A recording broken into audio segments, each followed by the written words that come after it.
ஆண்டவரும் இரட்சகரும் ஆகிய இயேசு கிறிஸ்துவின் நாமத்தினாலே உங்கள் யாவருக்கும் என்னுடைய அன்பின் வாழ்த்துதலை தெரிவித்துக் கொள்கிறேன். கர்த்தர் நல்லவர், அவர் நன்மை மாத்திரமே செய்வார்.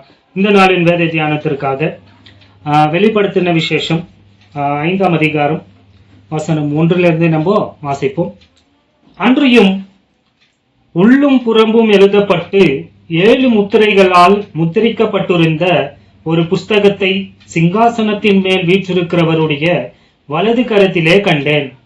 புஸ்தகத்தை திறக்கவும் அதன் முத்திரைகளை உடைக்கவும் பாத்திரவான் யார் என்று மிகுந்த சத்தமிட்டு கூறுகிற பலமுள்ள ஒரு தூதனை கண்டேன்.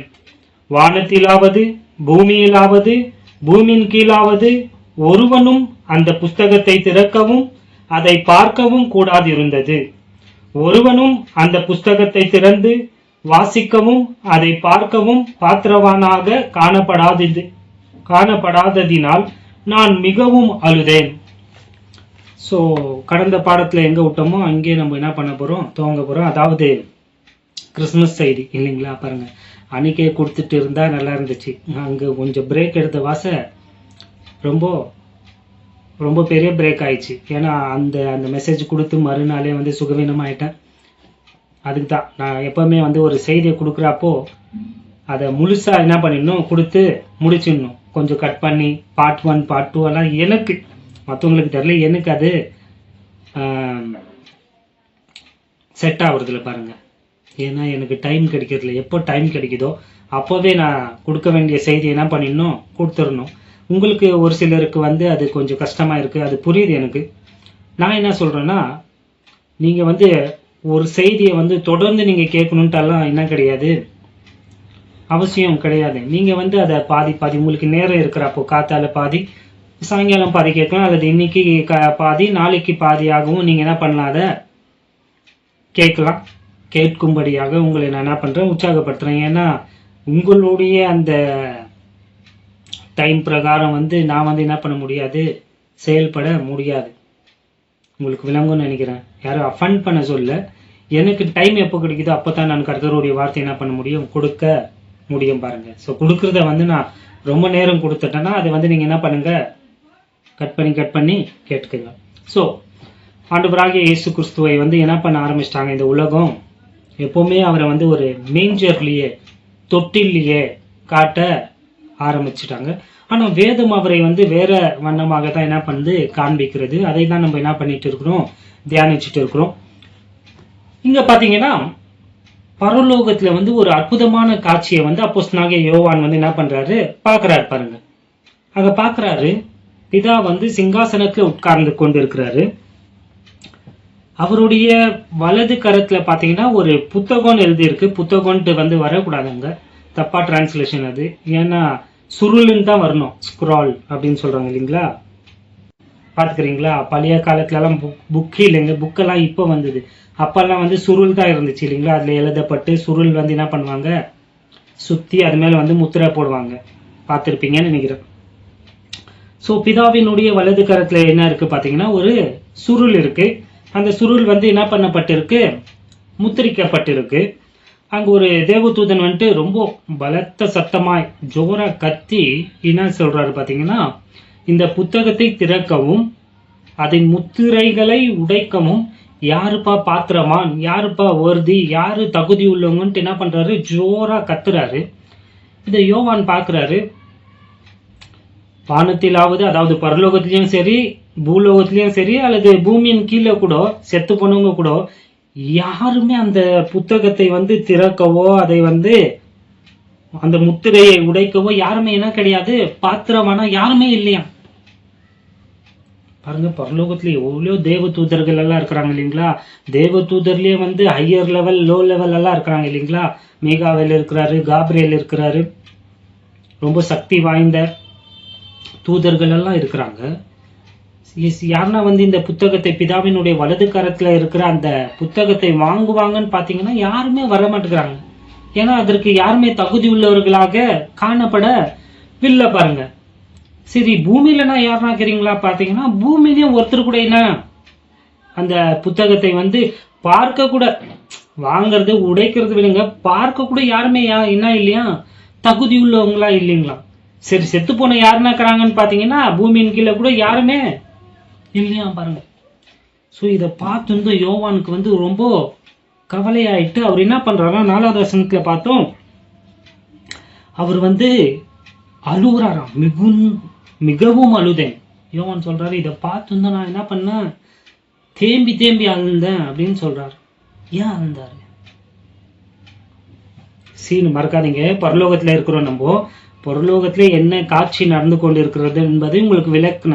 பிதா உட்கார்ந்து இருக்கிறாரு சிங்காசனத்துல, அவருடைய வலது கரத்துல ஒரு புத்தகம் இருக்கு. அந்த புத்தகத்தை திறக்கவும் அதுல அது சீல் போடப்பட்டிருக்கு இல்லைங்களா, அந்த சீலை உடைக்கவும் யாருன்னா தகுதி உள்ளவங்களா வருதியா யாருன்னா இருக்கிறாங்களான்னு பாத்தீங்கன்னா சுத்தி பார்த்தா யாரும் கிடையாது. பரலோகத்திலயும் இல்ல, பூமியிலயும் இல்ல, பூமியின் கீழேயும் இல்ல. இதை பார்த்துருந்தோம் யோவான் அழுகுறாரு. ஏன் அழுகுறாரு? அதான் இன்னைக்கு நம்ம என்ன பண்ண போறோம், பார்க்க போறோம். நீங்க பாத்தீங்கன்னா யோவான் வந்து அழுகுறாருங்க. ஏன் பாத்தீங்கன்னா அந்த பிதாவினுடைய வலது கரத்துல இருக்கிற அந்த புத்தகத்தை திறக்கவும் அதன் முத்திரைகளை உடைக்கவும் அதுல என்ன எழுதி இருக்கிறதுன்ட்டு பார்க்க இந்த உலகத்துல இருக்கிற யாருக்குமே என்ன இல்லையா, தகுதி இல்லைன்ட்டு இதை பார்த்து யோவான் வந்து தேம்பி அழுகுறாரு பாருங்க. ஏன் அழுகுறாரு? அப்படி அந்த புத்தகத்துல என்ன இருந்துச்சு, அதை தான் இன்னைக்கு நம்ம பார்க்க போறோம். நீங்க யூத பிரமாணத்தின்படி அக்கார்டிங் டு த ஜூஸ் லா பாத்தீங்கன்னா, ஒரு ப்ராப்பர்ட்டியை விற்கிறப்போ, ஒரு நிலத்தையோ எதையோ ஒன்று விற்கிறப்பவே அந்த நிலத்தை மீட்கிற விதி வந்து அதுல என்ன பண்ணப்பட்டிருக்கும், எழுதப்பட்டிருக்கும். இப்போ ஒரு நிலத்தை விற்க போறேன், அதை விற்கிறப்பவே அதை திருப்பி எப்படி நான் மீட்டு கொள்ளலாம் என்ற அந்த விவரங்கள் வந்து அந்த பத்திரத்துல வந்து எழுதப்பட்டு இருக்கும். ஸோ நீங்க வந்து அந்த பத்திரத்தை எப்ப வேணும்னாலும் நீங்க என்ன பண்ணலாம், மீட்டு கொள்ள உங்களுக்கு முழு அதிகாரமும் அதுல வந்து என்ன பண்ணப்பட்டிருக்கும், எழுதப்பட்டிருக்கும். உங்களுக்கு உதாரணத்திற்கு சொல்லணும்னா, இப்போ வந்து நம்ம பவுன் ஷாப், அதாவது சேட்டு கடைக்கு, அடமானம் கடைக்கு போறோம்னா அங்க வந்து நம்மளுடைய நகையை நம்ம அடமானம் வைக்கிறப்போ, ஒரு செயினையே அடமானம் வைக்கிறப்போ பாத்தீங்கன்னா அதுல நீங்க பாத்தீங்கன்னா அந்த ரிசிப்ட்ல பாத்தீங்கன்னா ஸ்லிப்ல அதுக்கு பின்னாடி நீங்க பாத்தீங்கன்னா அதுல எழுதியிருக்கும், இந்த நகையை வந்து இந்த நாளுக்குள்ள நீங்க என்ன பண்ணிடணும், திருப்பி மீட்டு கொள்ளணும். இதை மீட்டு கொள்ளும் போது இந்த ரசீதியை நீங்க என்ன பண்ணணும், எடுத்துட்டு வரணும். எடுத்துட்டு வந்து அதுல சொல்லப்பட்டிருக்கிற சில விஷயங்களை வந்து நீங்க வந்து பூர்த்தி செய்தீங்கன்னா, அதாவது இன்ட்ரெஸ்ட் இது எல்லாத்தையும் நீங்க வந்து கொடுத்துனீங்கன்னா மீண்டும் வந்து நீங்க வைத்திருக்கிற அந்த நகையை வந்து என்ன பண்ணிடலாம், மீட்டு கொள்ளலாம். ஆமாவா இல்லைங்களா? போயிருக்கிறீங்களா இல்லைங்களா நீங்க சேட்டு கடைக்கு? நான் போயிருக்கிறேன். ஒரு நகையை வைத்திருக்கிறேன் நான். ரசீதி அங்க எங்கேயோ வச்சுட்டுக்கிறேன், ஏதோ இருக்கு. இது இல்லை, இது ஹாஸ்பிட்டல். ஆனா இது போலவே தான் இருக்கும் பாருங்க, இதே கலர்ல தான் இருக்கும். பார்த்துருப்பீங்கன்னு நினைக்கிறேன். ஸோ நீங்க பாத்தீங்கன்னா ஒரு நகையை அடமானம் வைக்கிறப்பவே அதை மீட்டு கொள்ளுகிற தேதி, விதிமுறைகள் எல்லாம் அதுல என்ன பண்ணப்பட்டிருக்கு, எழுதப்பட்டிருக்கு இல்லைங்களா? அதாவது என்னுடைய நகையை மீட்கணும்னா 1 வருஷம் 7 நாளுக்குள்ள வந்து நான் அந்த நகையை என்ன பண்ணிடணும், மீட்டுடணும். ஒருவேளை நான் மீட்க தவறிட்டா அந்த நகை எனக்கு கிடையாது. ஆமாமா இல்லைங்களா? அது வந்து சேட்டுக்கு சொந்தமாயிடும். சேட்டு யாருக்கு வேணும்னா அதை எவ்வளவுக்கு வேணும்னாலும் அவரு என்ன பண்ணிக்கலாம், வித்து கொள்ளலாம். அதை வாங்குறவங்களுக்கு அது நிரந்தரமா அதீனாயிடும், சொந்தமாயிடும். ஆமாவா இல்லைங்களா? ஸோ இந்த யூதர்களுடைய பிரமாணத்தின்படியும் பார்த்தீங்கன்னா அவங்க வந்து ஒரு நிலத்தை விற்கிறப்பவே அவங்க பார்த்தீங்கன்னா அந்த 2 பத்திரம் கொடுப்பாங்க. ஒன்று திறக்கப்பட்ட பத்திரம், இன்னொன்று வந்து மூடப்பட்ட பத்திரம். அதாவது ஒன்று வந்து சீல்டு, இன்னொன்று வந்து அன்சீல்டு. ஸோ அந்த உங்களுக்கு புரியும்படியாக சொல்லணும்னா, இதை வந்து பழைய ஏற்பாட்டில் வந்து ஒரு வேத பகுதி இருக்கு, அதை வாசிச்சோம்னா உங்களுக்கு புரியும் பாருங்க. ஆண்டவராக தேவன் வந்து என்ன பண்றாரு பாத்தீங்கன்னா, எரேமியா தீர்க்கதரிசியை வந்து எரேமியா தீர்க்கதரிசிக்கு சொல்றாரு, நீ போயிட்டு என்ன பண்ணணும், யூத ஜனங்களுக்கு, அதாவது இஸ்ரேல் ஜனங்களுக்கு நீ என்ன சொல்லணும்னு பாத்தீங்கன்னா, இஸ்ரேல் நாடை வந்து பாபிலோன் ராஜா நேபுகாத் நேச்சார் வந்து என்ன பண்ண போறான், சிறைப்பிடிக்க போகிறான். உன் ஜனத்தை போய் நீ என்ன பண்ணு, எச்சரின்ட்டு ஆண்டவர் என்ன பண்றாரு சொல்றாரு. அது போலவே எரேமியா தீர்க்கதரிசி என்ன பண்றாரு பாத்தீங்கன்னா, இஸ்ரேல் ஜனங்களுக்கு போய் சொல்றாரு, இந்த மாதிரி வந்து நம்மளுடைய நாடை வந்து பாபிலோன் ராஜ்யம் வந்து கைப்பற்ற போது நேபுகாத் நேச்சார் வந்து நம்மளை வந்து என்ன பண்ண போறான், சிறைப்பிடிக்க போறான். அப்ப நீங்க என்ன பண்ணணும்னு பாத்தீங்கன்னா அவனுக்கு எதிர்த்து நிக்க கூடாது. தீர்க்கதரிசி சொல்றாரு ஜனங்களை பார்த்து, நீ என்ன பண்ணிடாதீங்க, இப்படி வந்து ஆண்டவர் வந்து நம்மளை யார் கையில ஒப்பு கொடுப்பேன்னு சொல்லிட்டாரு, பாபிலோன் கையில ஒப்பு கொடுப்பேன், நேபுகாத் நேச்சார் கையில ஒப்பு கொடுப்பேன்னு சொல்லிட்டாரு நம்மளுடைய கீழ்ப்படியாமையினால. சோ அவன் வந்து நம்மளை பிடிக்க வராப்போ, கைப்பற்ற வராப்போ நம்ம என்ன பண்ணக்கூடாதான், எதிர்த்து நிக்க கூடாதான், சண்டை போடக்கூடாதான். ஒருவேளை எதிர்த்து நின்னீங்கன்னா அது வந்து சூசைடுக்கு சமானம், நம்ம எல்லாரையுமே என்ன பண்ணிடுவான், சாகடிச்சிடுவான். அதனால நீங்க என்ன பண்ணாதீங்க, எதிர்த்து நிக்காதீங்கன்ட்டு ஜனங்களை வந்து எச்சரித்து கொண்டு இருந்தான். யாரு பாத்தீங்கன்னா எரேமியா தீர்க்கதரிசி.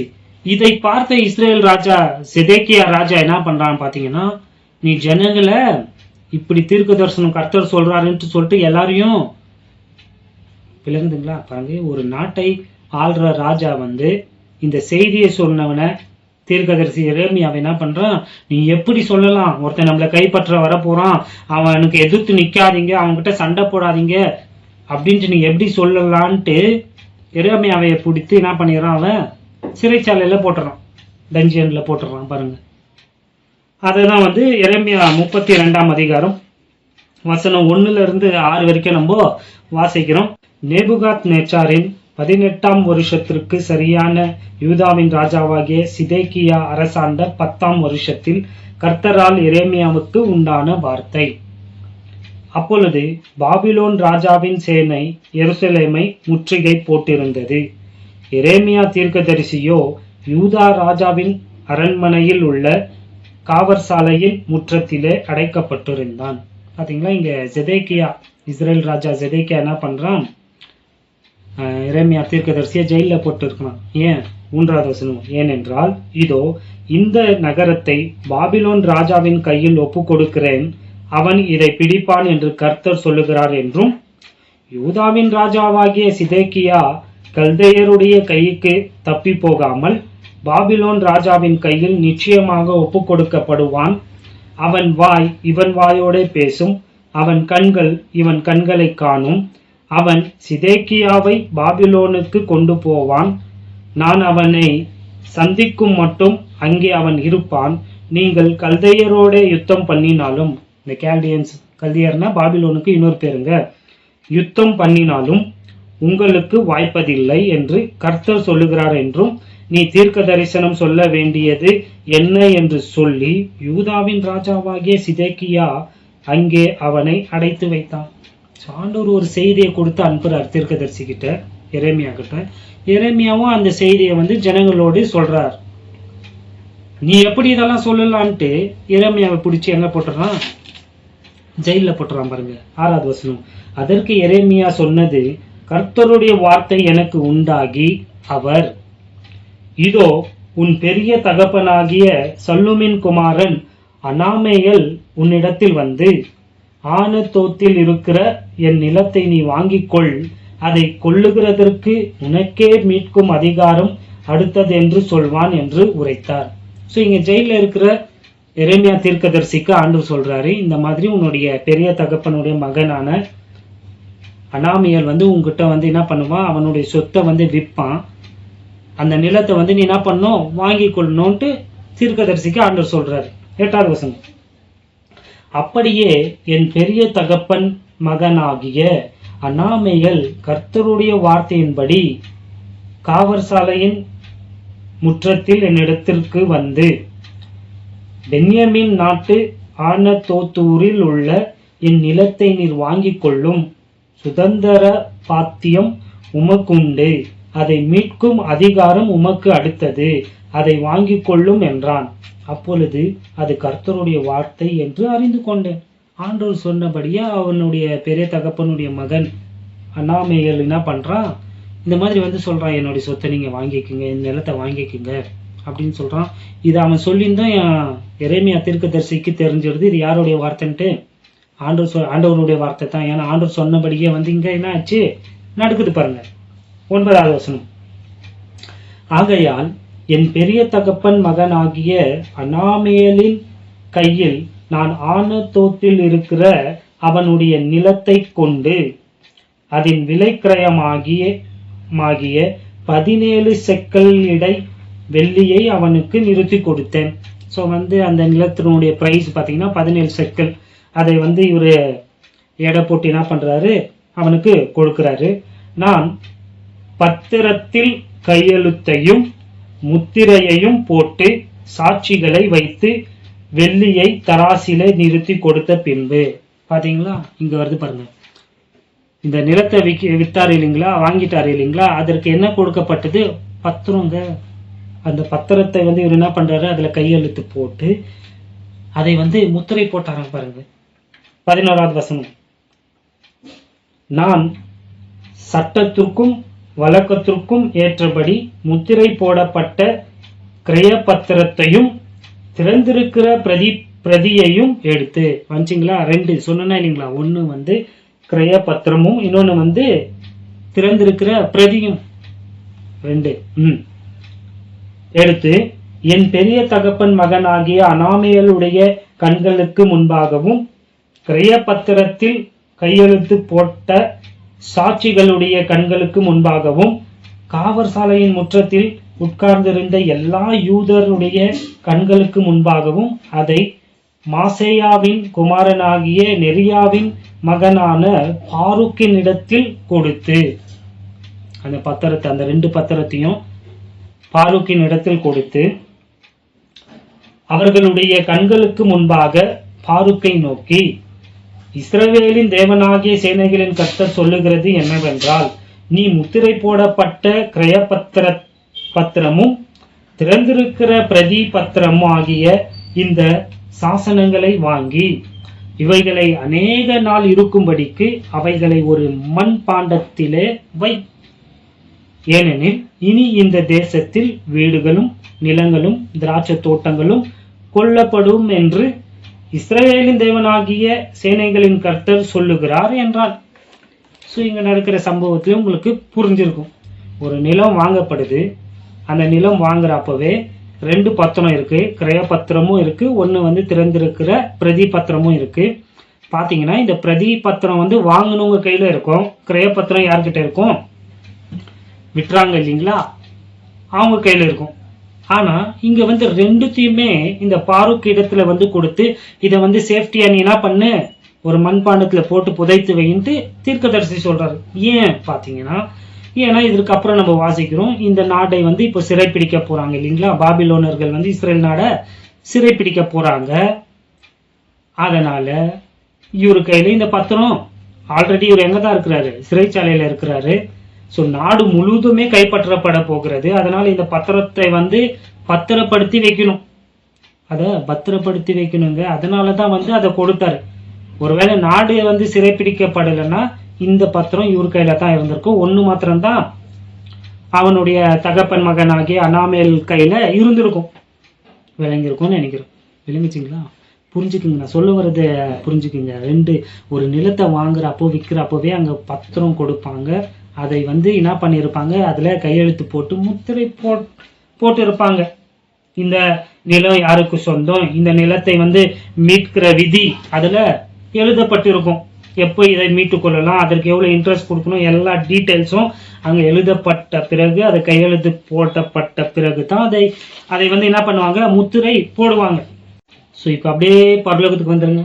திருப்பி அந்த காட்சிக்கு நம்ம போயிடுவோம். யோவானுக்கிட்டே வெளிப்படுத்தின விசேஷம் 5ஆம் அதிகாரத்துக்கே வந்துருங்க. ஸோ இங்க பிதா வந்து சிங்காசனத்துல உட்கார்ந்து இருக்கிறார். அவருடைய வலது கரத்துல இருக்கிற அந்த புத்தகம், அந்த சுருள், முத்திரை போடப்பட்டிருக்கிற அந்த சுருள் வந்து என்ன பாத்தீங்கன்னா, அது இந்த பூமிக்குரிய உடைமை பத்திரம். ஆங்கிலத்துல வந்து டைட்டில் டீடுன்னு சொல்றாங்க இல்லைங்களா. இந்த பூமிக்குரிய, இந்த பூமி யாருக்கு சொந்தம் அப்படின்ற இந்த பூமிக்குரிய உடைமை பத்திரங்க அது. இல்லைங்களா, சொல்லிந்து இவ்வளவு நேரம் நம்ம பார்த்தோம் இல்லைங்களா, நம்ம ஒரு சொத்தை வித்தோம்னா அதுக்கு ஒரு பத்திரம் இருக்கும்ட்டு. அதை போலவே பிதாவின் கையில இருக்கிற அந்த பத்திரம் என்ன பத்திரம் பாத்தீங்கன்னா, இந்த பூமிக்குரிய உடைமை பத்திரங்க. இந்த உலகத்தை ஆண்டவர் என்ன பண்ணாரு, ஆதியில வந்து சிருஷ்டித்தார்.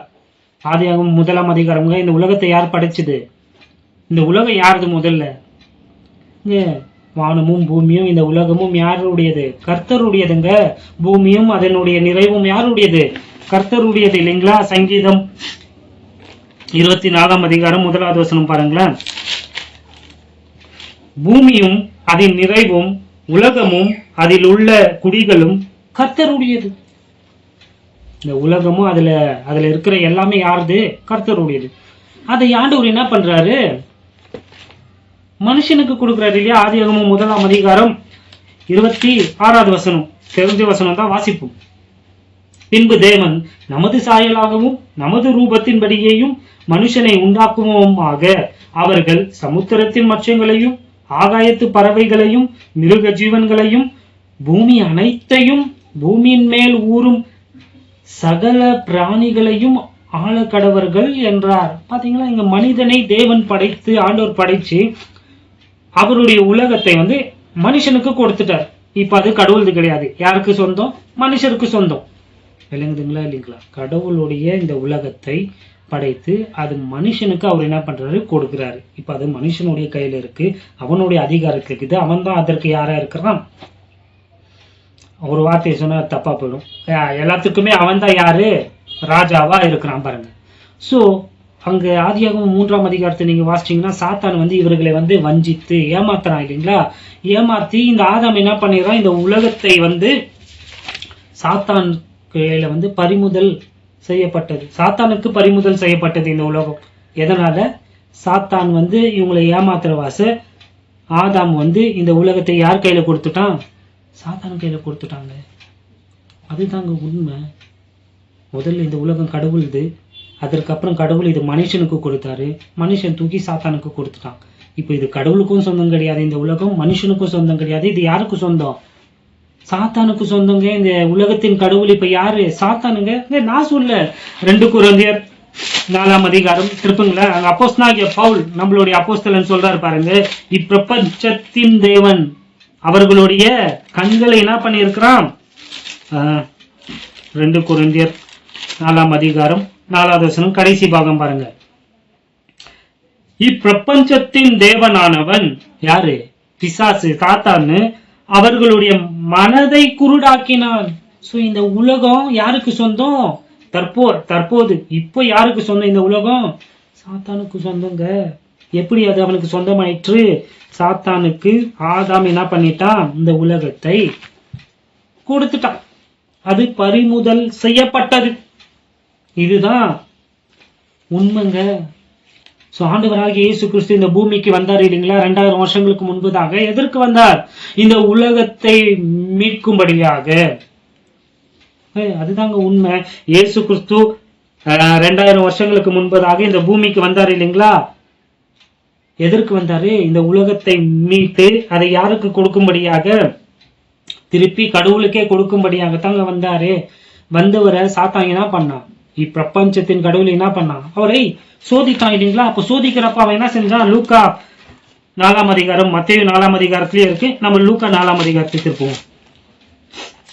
மத்தேயு 4 அதிகாரம் 8வது வசனம். இப்ப லூக்கா 4 அதிகாரம் 6வது வசனம் பாருங்களேன். இவைகள் எல்லாவற்றின் மேலும் உள்ள அதிகாரத்தையும் இவைகளின் மகிமையையும் உமக்கு தருவேன், இவைகளை எனக்கு ஒப்புக்கொடு. நல்லா நிறுத்தி நிதானமா பாருங்க. இங்க இயேசு கிறிஸ்துவ ஒரு பெரிய மலை மேல கொண்டு போயிட்டு அங்க இருக்கிற ராஜ்யங்களை எல்லாம் காண்பித்து பிசாசு சொல்றான். இயேசு கிறிஸ்துவை சோதிக்கிறான் இல்லைங்களா? அந்த சம்பவங்க பாருங்க. பின்பு பிசாசு 5ஆம் வசனம். பின்பு பிசாசு அவரை உயர்ந்த மலையின் மேல் கொண்டு போய் உலகத்தின் சகல ராஜ்யங்களையும் ஒரு நிமிஷத்திலே அவருக்கு காண்பித்து. எந்த டெக்னாலஜில இதை நீங்க பண்ணுவீங்க? இந்த உலகத்தை ஒரே நிமிஷத்துல காட்டிட்டாங்க. இதெல்லாம் டீட்டெயில்டா நம்ம வேற எப்படின்னா பார்க்கலாம். சோ ஆண்டவருக்கு இதெல்லாம் காட்டிட்டு சொல்றான் பாருங்க. இந்த பிசாசு என்ன சொல்றான் பாருங்க. த டெவில், சாட்டன் இவைகள் எல்லாவற்றின் மேலும் உள்ள அதிகாரத்தையும் இவைகளின் மகிமையையும் உமக்கு தருவேன். இவன் சொல்றான், நான் தரேன் உமக்கு. சாத்தான் இயேசு கிறிஸ்து கிட்ட, இந்த உலகத்தை படைத்தவர்கிட்டயே சொல்றான், இது எல்லாத்தையும் நான் உமக்கு தரேன். அப்போ அது யார் கையில இருக்குது? சாத்தான் கையில இருக்கு. தருவேன். இவைகள் எனக்கு ஒப்பு கொடுக்கப்பட்டிருக்கிறது. எப்பங்க ஒப்பு கொடுக்கப்பட்டது? when it was forfeited. இது எப்பங்க பறிமுதல் செய்யப்பட்டது? ஆதாம் கொடுத்துட்டாங்க. போயும் ஒரு பழத்திற்கு ஆசைப்பட்டு உலகத்தையே கொடுத்துட்டான் பாருங்க. ஆதியாகமம்னா சாதாரண விஷயம் இல்லைங்க. எல்லாத்தினுடைய ஆரம்பமும் அங்கத்தான் இருக்கு. நீங்க சும்மா ஒரு பழம் எடுத்தான் சாப்பிட்டான் இல்லை, அதுல நிறைய ரகசியங்கள் அடங்கி இருக்குங்க. அதுல இது ஒரு ரகசியம். வெறும் பழம் சாப்பிட்டு அவங்க பாவம் செய்து தேவனை மற்றும் தேவனிடத்துல இருந்து அவங்க பிரிந்து போலங்க. இந்த உலகத்தையே பறிமுதல் செய்யப்பட்டது கொடுத்துட்டான் சாத்தானுக்கு. அவங்க சொல்றான் பாருங்க சாத்தானு, இவைகள் எனக்கு ஒப்பு கொடுக்கப்பட்டிருக்கிறது, எனக்கு இஷ்டமானவனுக்கு இவைகளை கொடுக்கிறேன். அப்போ எல்லாருக்கும் இன்னைக்கு இருக்கிற எல்லா ஆசீர்வாதமும் ஆண்டவரால கொடுக்கப்படவில்லை என்பது குறிப்பிடத்தக்கது. அது இன்றைக்கு நம்மளுடைய பாடம் கிடையாது. 7வது வசனம், நீர் என்னை பணிந்து கொண்டால் எல்லாம் உம்முடையதாகும் என்று சொன்னார். பாத்தீங்களா, பரதேசி நாய் திருடிட்டு ஏமாத்தி திருடிட்டு இப்ப சொல்றான், நீ என்னை விழுந்து பணிந்து கொண்டா, இதெல்லாம் நீ என்ன ஆராதிச்சா, எனக்கு நீ தலை குப்புற கீழே விழுந்தனா, இது எல்லாத்தையும் நான் உனக்கு என்ன பண்ணிடுறேன், கொடுத்துறேன். இதுவே ஒரு பெரிய டிசெப்ஷன். இது எவ்வளவு பெரிய வந்து ஏதேன் தோட்டத்துல நடந்ததோடு இது பெரிய ஏமாற்று வேலைங்க. இது வேற எப்ப நான் பார்க்கலாம் பாருங்க. எங்கேயோ போய் என்னென்னமோ நம்மளுக்கு ஆண்டவர் வெளிப்படுத்துறாரு. இங்க நீங்க நல்லா கவனிச்சீங்கன்னா, இங்க ஆண்டவராகிய இயேசு கிறிஸ்து வந்து சாத்தான் சொல்லியதை மறுக்கல. கவனிச்சிங்களா? சாத்தான் சொல்றான் வந்து இது என் கையில கொடுக்கப்பட்டிருக்கு, இது என்னுடையது, எனக்கு இஷ்டமானவங்களுக்கு வந்து இதை வந்து நான் என்ன பண்றேன் தருவேன். இந்த ஆண்டவர் வந்து திட்டுப்பாயில நான் பொய் சொல்றேன், இது எந்துன்னு சொன்னாரா? இல்லைங்க, ஆண்டவருக்கு நல்லா தெரியும். ஆண்டவராகிய இயேசு கிறிஸ்துக்கு நல்லா தெரியும் இந்த உலகம் இப்ப யாருடைய கண்ட்ரோல்ல இருக்கு, சாத்தானுடைய கண்ட்ரோல்ல இருக்குன்னு அவருக்கு தெரியும். இது அவன் கையில வந்து ஆதாமால கொடுக்கப்பட்டது என்பதும் அவருக்கு நன்றாக தெரியும். தெரிஞ்சுதான் அவர் வந்து என்ன பண்ணல, எதுவும் அவரு அவனுடைய வார்த்தைகளுக்கு வந்து ஆண்டவர் என்ன பண்ணல, டிஸ்பியூட் பண்ணலங்க. என்னை விழுந்து பணிந்து கொண்டால் இதெல்லாம் உனக்கு தருவேன்னு சொல்றான் பாருங்க. எந்த உயிரே போனாலும் சாத்தானுக்கு மாத்திரம் நம்ம என்ன பண்ணிடக்கூடாது, தலை வணங்கிட கூடாது. ஷாத்ராக் மேஷாக் ஆபேத்நேகோவை போல நாமும் கூட வந்து அது எந்த ஃபார்ம்லனா இருக்குவாங்க, இப்படிதான் இல்லை. அது இப்போ அதெல்லாம் உங்களுக்கு எக்ஸ்பிளைன் பண்ணனா வேற செய்திக்குள்ள நான் போயிடுவேன். அது எந்த ஃபார்மா இருக்கட்டும், சாத்தானுக்கு எப்பவுமே மண்டியிட கூடாது, அவனுக்கு பவ் டவுன் பண்ணவே கூடாது. அதற்கு உதாரணம் யாரு? நம்மளுடைய ஆண்டவராகிய இயேசு கிறிஸ்து. சரி, சோ இப்பிரபஞ்சத்தின் கடவுள் யாரு? சாத்தான். இந்த உலகமும் இப்ப யாருடைய கையில இருக்கு? சாத்தானுடைய கையில தான் இருக்கு. சோ நாம கூட வந்து அவனுடைய ஆட்சிக்கு கீழே தான் இருக்கோம், அவனுடைய உலகத்துல தான் இருக்கிறோம் தற்போது. ஆனா நம்ம ரட்சிக்கப்பட்ட வாச, அதாவது ஆண்டவராகிய இயேசு கிறிஸ்துவை நம்ம ஏற்றுக்கொண்ட வாச, நம்ம இந்த உலகத்திற்கு அந்நியனாய் மாறிடுறோம். we are alien, we become pilgrims. அடிக்கடி நான் சொல்றேன் இல்லைங்க, இந்த உலகம் நம்முடைய உலகம் கிடையாதுங்க. நம்மளுடைய குடியிருப்போ அது பரலோகத்துல இருக்குங்க. நம்ம பரலோகத்தின் குடிவாசிகள். இங்க நம்ம we are ambassadors of Jesus Christ in this earth. இது நமக்கு அம்பாசிடர்னா என்னங்க? இந்த உலகத்துல அம்பாசிடர்னு சொன்னா அப்போ நான் வந்து வேற உலகத்தை சேர்ந்தவங்க, புரியுதுங்களா இல்லைங்களா? இப்போ நான் இந்தியாவில் வசிக்கிறேன், நான் ஒரு இந்தியன், நானே அம்பாசிடரா இருக்க முடியாதுங்க. நான் வேற ஒரு நாட்டை சேர்ந்தவன். அந்த நாட்டுல இருந்து இங்க நான் யாரா வாழ்றேன்? ஸ்தானாபதியாக தாங்க இங்க நம்ம வாழ்றோம். இங்க நம்ம ஏலியனாக, அந்நியனாக, பரதேசிகளாகத்தான் இந்த பூமியில நம்ம என்ன பண்றோம், வாழ்றோம் என்பதை ஒருபோதும் மறக்காதீங்க. இந்த உலகத்திற்கும் நமக்கும் எந்த விதமான சம்பந்தம் கிடையாது. ஆனா நிறைய பேர் வந்து இது விழுந்து போச்சு, என்ன நடந்துச்சுன்னே தெரியாம ஆதியாகமத்துல இந்த உலகத்தை ஆண்டவர் படிச்சார், இது நமக்கு கொடுத்தாரு, நம்ம மீண்டும் உரிமை பாராட்டுவோம், ஃபெய்த். ஆனா பாத்துக்கிறீங்களா இல்லைங்களா? ஃபெய்த் மூமெண்ட்ஸ், கிளைமேட் பார்த்தது இல்லைங்களா? எனக்கு தெரியல, என்ன நடந்துச்சுன்னு தெரியாத, இது நான் ஆண்டவர் படிச்சதுப்பா, இதெல்லாம் நம்மளுக்கு நம்ம திருப்பி விசுவாசத்துல நம்ம என்ன பண்ணலாம், இதை மீட்டுக்கொள்ளலாம், அனுபவிக்கலான்ட்டு போய் ஏமாத்து வேலை செய்து கொண்டிருக்கிறார்கள். ஜாக்கிரதை. ஸோ ஆண்டவராகிய இயேசு கிறிஸ்து இந்த உலகத்திற்கு வந்ததின் நோக்கம் இந்த உலகத்தை மீட்டு மீண்டும் அதை யாருக்கு கொடுக்கணும்? பிதா கையிலே கொடுக்கணும். ஆனா அதற்கு விலைக்கரியத்தை செலுத்தணுங்க. நல்லா கவனிங்க. இப்போ உலகம் வந்து இவன் கையில வந்து என்ன பண்ணப்பட்டிருக்கு? அடமானம் வைத்துட்டான் ஆதாம். இப்ப இதை மீட்கணும். இதை மீட்க இப்ப என்ன பண்ணும்? வட்டியும் அசலும் சேர்த்து இப்ப செலுத்தினாதான் இதை மீட்க முடியும். அதற்கு ஆண்டவராகிய இயேசு கிறிஸ்து கொடுத்த அந்த விலைக்கரையும் என்னன்னு பாத்தீங்கன்னா அவருடைய ரத்தங்க. ஆண்டவராகிய இயேசு கிறிஸ்து தன்னுடைய சொந்த ரத்தத்தை சிந்தி பாவமற்ற, குற்றமற்ற, மாசற்ற அவருடைய அந்த ரத்தத்தை சிந்தி சிலுவையில இந்த உலகத்தை மீட்டுட்டாருங்க. இயேசு கிறிஸ்துவால மாத்திரம் தான் இந்த உலகத்தை மீட்க முடிஞ்சதுங்க. ஏன்னா இதுக்கு நம்ம பரலோகத்துல பார்த்தீங்கன்னா யாருமே அதற்கு தகுதி இல்லைன்னா யாராலுமே இந்த உலகத்தை மீட்க முடியல. நிறைய பேர் சொன்னாங்க நான் மீட்டுருவேன்ட்டு சொல்லிட்டும் இருக்கிறானுங்க, ஆனா முடியாது. ஏன்னா எல்லோருமே பாவிகள், எல்லாருமே சாத்தானுடைய அந்த ஆளுகைக்குள்ள இருக்கிறோம். அவனுடைய பாவத்தினாலே வந்து இந்த உலகத்துல என்ன ஆயிட்டு இருக்கிறான்? மறிச்சு கொண்டு இருக்கிறான். விளங்குதுங்களா இல்லைங்களா? சொல்லிந்து நம்ம சாவுறோம்னா நம்ம பாவம் செய்து நம்மளுடைய பாவத்தினாலே சாவுறோங்க. ஆனா இயேசு கிறிஸ்து வந்து அவர் பாவமே செய்யாதவர். அவருடைய பாவத்திற்காக அவர் மறிக்கலங்க. இந்த உலகத்தின் பாவத்திற்காக அவர் மறித்ததினால, அந்த விலையை அவர் செலுத்ததினால, அந்த மீட்பின் விதியை வந்து அவர் வந்து செலுத்தியதுனால தாங்க இந்த உலகத்தை அவரால் வந்து என்ன பண்ணப்பட்டது? மீட்க முடிஞ்சதுங்க. ஜீசஸ் வாஸ் வித்தவுட் சின். அதனால தாங்க அவர் தகுதி உள்ளவர். அதனால தாங்க இந்த உலகத்தை வந்து அவர் என்ன பண்ணாரு? மீட்டாருங்க. அவர் அவருடைய பாவத்திற்கு சாவலுங்க. அவர் பாவம் அறியாதவர். அதெல்லாம் கவனிச்சிங்கன்னா நிறைய ஓமைகளை ஆண்டவராக இயேசு கிறிஸ்து இந்த பூமியில இருந்த போது சொன்னார் இல்லைங்களா? நான் கூட உங்களுக்கு ஒரு ப்ராமிஸ் பண்ணியிருக்கிறேன். ஒரு ஓமையை உங்களுக்கு சொல்றேன் இல்லையா? சொல்றேன். நெக்ஸ்ட் இல்லை, அதுக்கு நெக்ஸ்ட் உங்களுக்கு சொல்றேன். இப்போ ஒரு ஓமையை ஒரே ஒரு வசனத்துல இருக்கிற ஆசை இப்பயே சொல்றேன் பாருங்க. மத்தேயு 13ஆம் அதிகாரம் 44வது வசனம் பாருங்களேன். அன்றியும் பரலோக ராஜ்யம் நிலத்தில் புதைத்திருக்கிற பொக்கிஷத்திற்கு ஒப்பாயிருக்கிறது. அதை ஒரு மனுஷன் கண்டு மறைத்து அதை பற்றிய சந்தோஷத்தினாலே போய் தனக்கு உண்டான எல்லாவற்றையும் விற்று அந்த நிலத்தை கொள்ளுகிறான். ஆண்டவராகிய இயேசு கிறிஸ்து ஒரு பேரபிள சொல்ற, ஒரு ஓமையை சொல்றார் பாருங்க. அங்க பாத்தீங்கன்னா ஒரு மனுஷன் வந்து என்ன பண்றானா,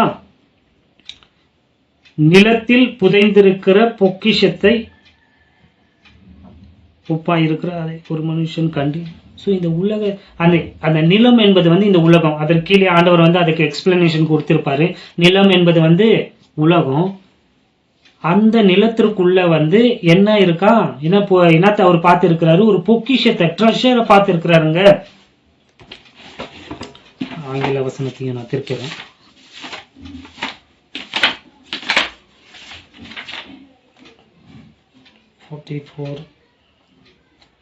ட்ரெஷர் கரெக்ட் தாங்க.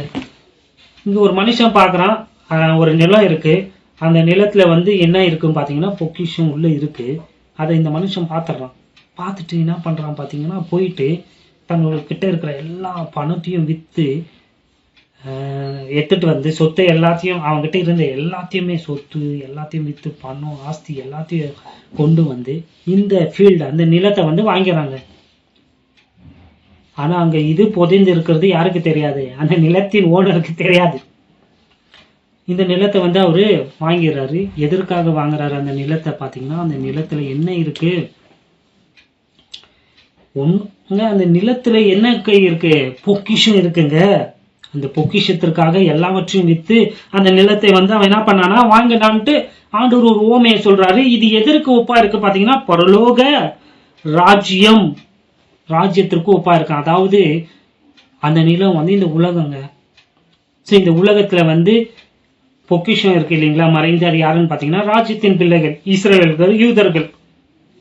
இது ஆண்டவர் வந்து யாருக்கு பேசுகிறார்? புறஜாதிக்கு பேசல, தன்னுடைய ஜனத்திற்கு. அவர் வந்து புறஜாதியாருக்காக வந்து வரலைங்க. அவர் யாருக்கு அனுப்பப்பட்டார்? யூத இஸ்ரேல் நாட்டுக்கு இல்லைங்களா? ஆனா ஏன் இந்த ஓமையை சொல்றேன்னா இதுல நம்மளுக்கும் அப்ளிகேஷன் இருக்கு, அதனால தான் கொண்டு வந்தேன். நல்லா பாத்தீங்கன்னா இந்த நிலம், இந்த ஃபீல்டு, இந்த ப்ராப்பர்ட்டி, அந்த இது என்ன பாத்தீங்கன்னா அதுதான் இந்த உலகங்க. ஏன் அவர் இந்த உலகத்தை வாங்கினார் பாத்தீங்கன்னா, இந்த உலகத்தை வாங்கினா தான் அந்த உலகத்துல இருக்கிற அந்த பொக்கிஷத்தை அவர் என்ன பண்ண முடியும், அவருக்கு அது சொந்தமாகவும். புரிஞ்சிச்சிங்களா இல்லைங்களா? அதனால தான் ஆண்டவராகிய இயேசு கிறிஸ்து இந்த உலகத்தை என்ன பண்ணாரு, மீட்டார். ஏன் பாத்தீங்கன்னா இந்த உலகத்துல அவருக்கு என்று அவருடைய பொக்கிஷமாகி அவருடைய ஜனங்கள் இருக்கிறாங்க. இது அவங்களை குறித்து சொல்லுது. ஆனா இது நம்மளுக்கும் அப்ளிகேபிள் ஆகுது. ஏன் பாத்தீங்கன்னா ஆண்டவர் இந்த உலகத்தை படைக்கிறப்போ வானத்தையும் பூமியும் படைத்தாருன்னு சொன்னேன் இல்லைங்களா? ஆண்டவருடைய 2 பிளான் இருக்கு. ஒன்னு பரலோகம், இன்னொன்று பூமிங்க. பூமியை ஆளுவதற்கு, பூமியில அரசாளுவதற்கு ஆண்டவர் யூத மக்களை, ராஜ்யத்தின் பிள்ளைகளை என்ன பண்ணாரு, தெரிந்து கொண்டார். யூதர்கள் தான் என்ன பண்ண போறாங்க, அவரோடு கூட சேர்ந்து இந்த பூமியை ஆட்சி செய்ய போறாங்க. அது போலவே பரலோகத்தை ஆட்சி செய்யும்படியாக ஆண்டவர் யாரை தெரிஞ்சுக்கினாரு, உலகம் தோன்றுவதற்கு முன்பதாகவே அவருடைய சரீரமாகிய சபை ஆண்டவர் என்ன பண்ணார், முன்குறித்தார், தெரிந்து கொண்டாருங்க. யார, உங்களையும் என்னையுங்க. நம்ம ஆண்டவராகிய இயேசு கிறிஸ்துவோடு பரலோகத்துல என்ன பண்ண போறோம், ஆட்சி செய்ய போறோங்க. இப்போ பூமியில இருக்கிற எல்லாரையும் கிளியர் பண்ணிட்டு ராஜ்யத்தின் பிள்ளைகள் ஆட்சி செய்ய போறாங்க இல்லைங்களா? இப்போ பரலோகத்துல பொல்லாத சேனைகள் எல்லாம் இருக்கு இல்லைங்களா, அவங்கள கிளியர் பண்ணிட்டு அங்க நம்ம அவரோட என்ன பண்ண போறோம், ஆட்சி செய்ய போறோங்க. இதெல்லாம் பிற்பாடு பார்ப்போம். ஸோ ட்ரெஷர் யாருங்க, ட்ரெஷரு நீங்களும் நானும் தாங்க. ஓமையில ட்ரெஷர் யாரு, ராஜ்யத்தின் பிள்ளைகள்ங்க. ஸோ நம்மை மீட்கும்படியாக நம்ம பாருங்க, ட்ரெஷர்னா என்ன, நம்ம ஆண்டவருடைய பார்வைக்கு எவ்வளோ அருமையானவங்க.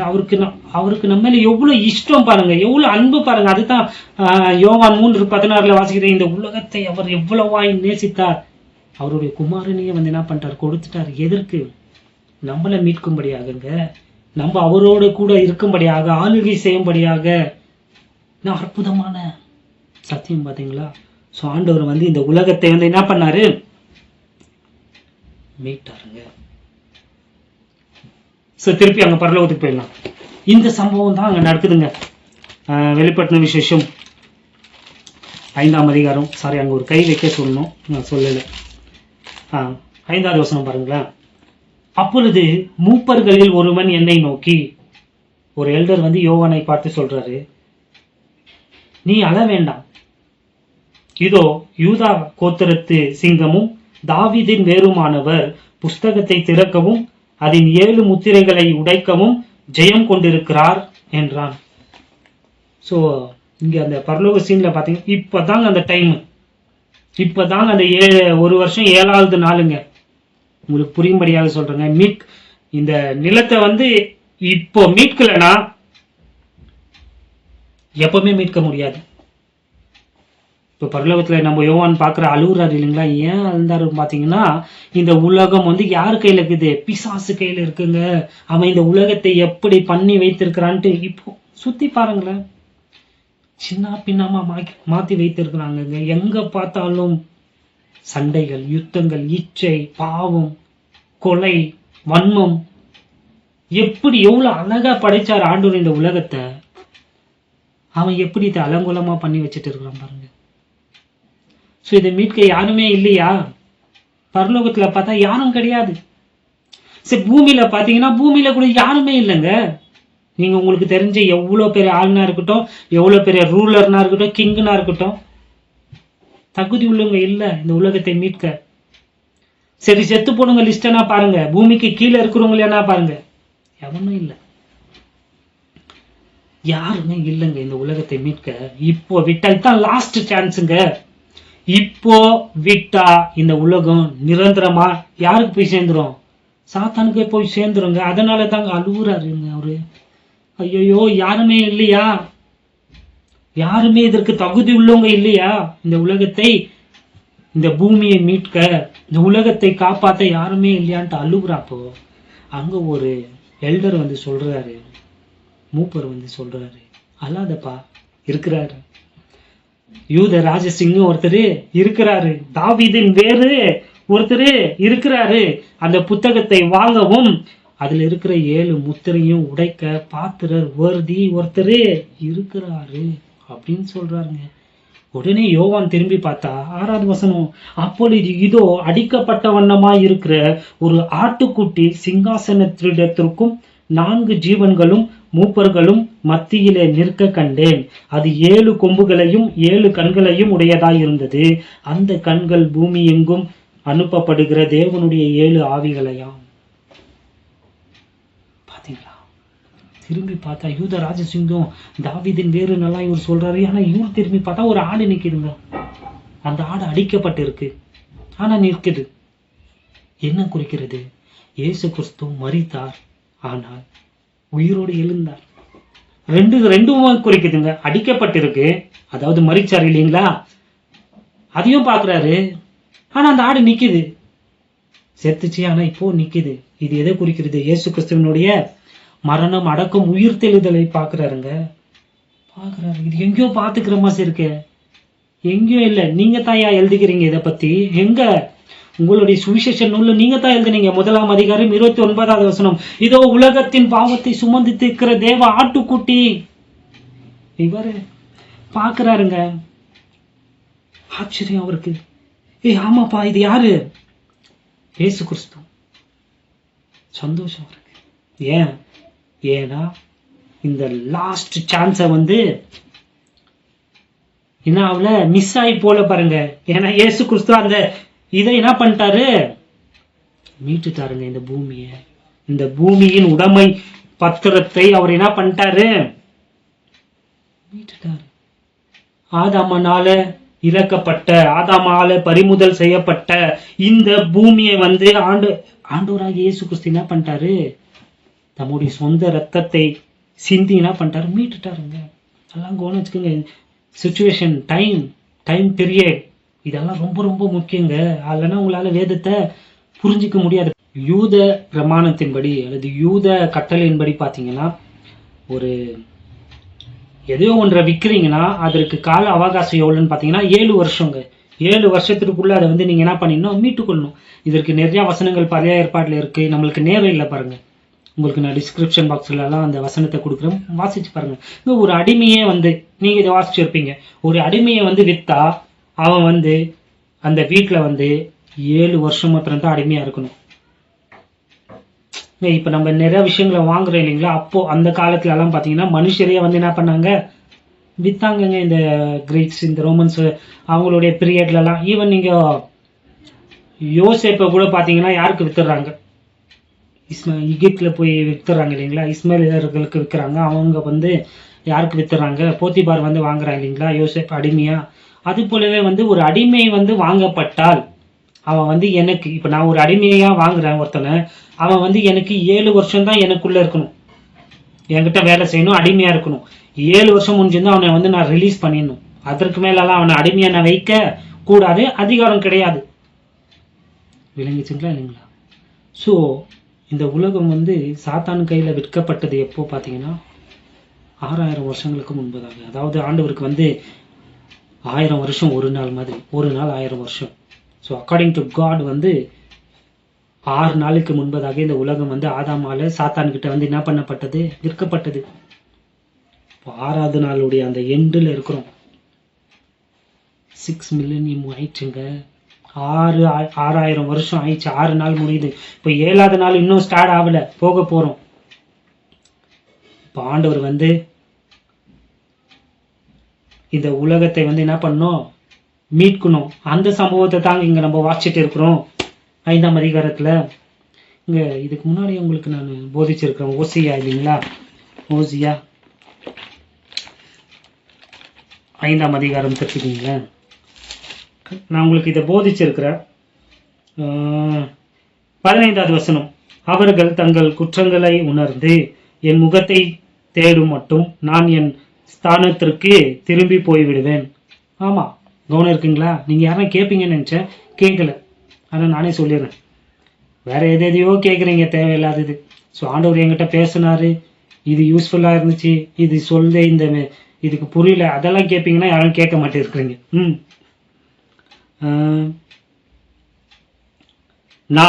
நானே போய்விடுவேன் ஆயிடுச்சு.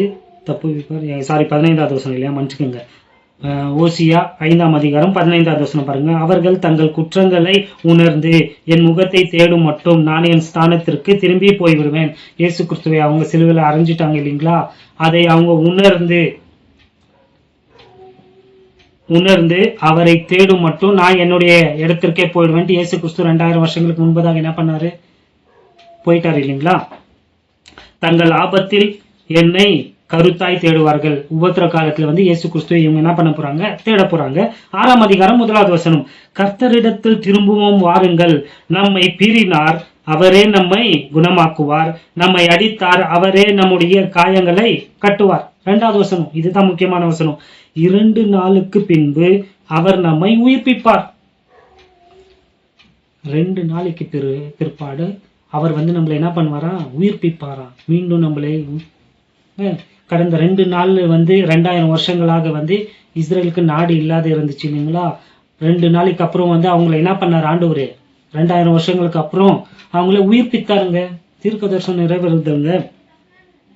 உயிர்ப்பிப்பார், 3ஆம் நாளில் நம்மை எழுப்புவார், அப்பொழுது நாம் அவருடைய சமூகத்தில் பிழைத்திருப்போம். இது ராஜ்யத்தின் காலத்தை குறிக்கிறது. அந்த 1000 வருஷம் அரசாட்சியை குறிக்கிறது, மில்லனியம். 2 நாளைக்கு பிற்பாடு என்பது 2000 வருஷம்.